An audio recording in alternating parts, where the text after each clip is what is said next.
Alors quel serait le concept qui permettrait d'unifier cette sensation d'avoir les possibles entre ses mains, de pouvoir être un peu maître de son destin, d'un destin collectif, et puis cette idée que la performance n'est jamais suffisante et qu'on peut toujours progresser, qu'on peut toujours essayer de dépasser le niveau, tous ensemble.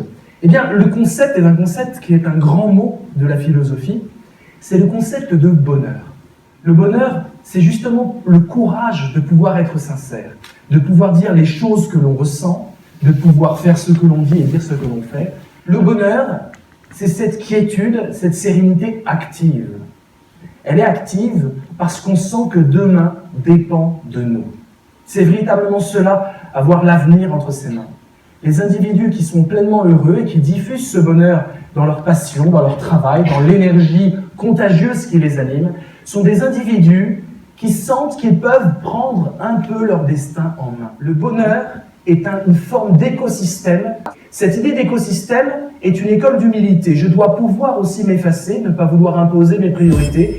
Quelle solution à cet ego qui nous éloigne d'un bonheur qui pourrait être collectif et nous faire entrer dans des spirales vertueuses? Il y a deux écoles. C'est l'école qui n'est pas la mienne, heureusement, parce que sinon on en aurait pour des heures, et des jours, et des mois, et des années. C'est consiste à dire, si c'est l'ego qui pose problème, il faut changer les individus. Il faut faire baisser leur ego. Ça s'appelle faire une psychanalyse, ça s'appelle faire du coaching, ça s'appelle travailler sur les individus pour qu'ils changent personnellement. Jusqu'ici, c'est un peu l'école qu'on a essayé de suivre, mais l'entreprise ne peut pas tout faire. Elle ne peut pas remplacer la famille, elle ne peut pas remplacer l'école, elle ne peut pas remplacer l'éducation reçue. Si on a une éducation d'ego, l'entreprise ne va pas pouvoir rivaliser avec 20 ans d'éducation individuelle, à chaque fois différente.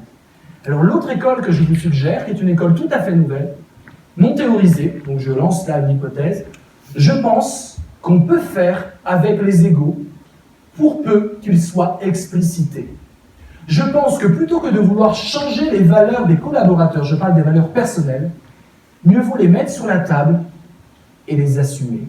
Si j'ai un collaborateur pour lequel la valeur de compétition, là on est dans l'ego, la compétition est une valeur centrale, s'il arrive à le comprendre, parce que parfois la compétition est une valeur centrale pour moi, dès qu'il y a quelqu'un, j'entends en rivalité, j'adore gagner, je n'aime pas perdre, etc.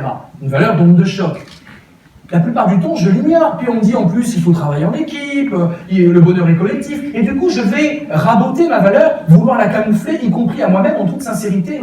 Je ne vais pas du tout la mettre en avant. Mais cette valeur, elle ne tombe pas du ciel, cette valeur de compétition. Elle vient de ma vie, elle vient de ma place dans la fratrie, elle vient de l'existence de mes parents. Elle peut remonter à plusieurs générations, et même avec l'épigénétique, cette idée que finalement, en plus des gènes transmis, il y a aussi des marqueurs qui font que la vie de mes aïeux transparaît dans mes comportements. Ça remonte à très loin, un comportement. Et bien moi, ce que je vous propose, c'est d'essayer de réfléchir à, plutôt que de vouloir changer les valeurs des collaborateurs, premièrement, pouvoir les dire. Oui, la compétition, pour moi, est une valeur. Je n'y peux rien. Oui, ça ne correspond pas trop. Mais au moins, je peux le dire. Donc, pouvoir les reconnaître et les identifier. Ce qui nécessite une chose essentielle. Pouvoir discuter avec la certitude de ne pas être jugé sur ses valeurs personnelles.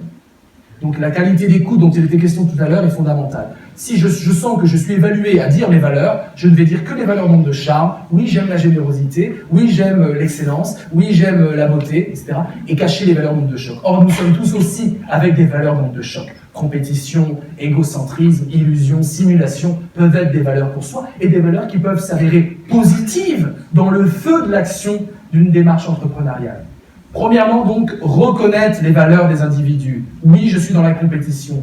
Oui, tu es dans l'égocentrisme. Oui, à chaque fois, c'est ce comportement qui revient. Mais du coup, si c'est identifié, on peut agir avec.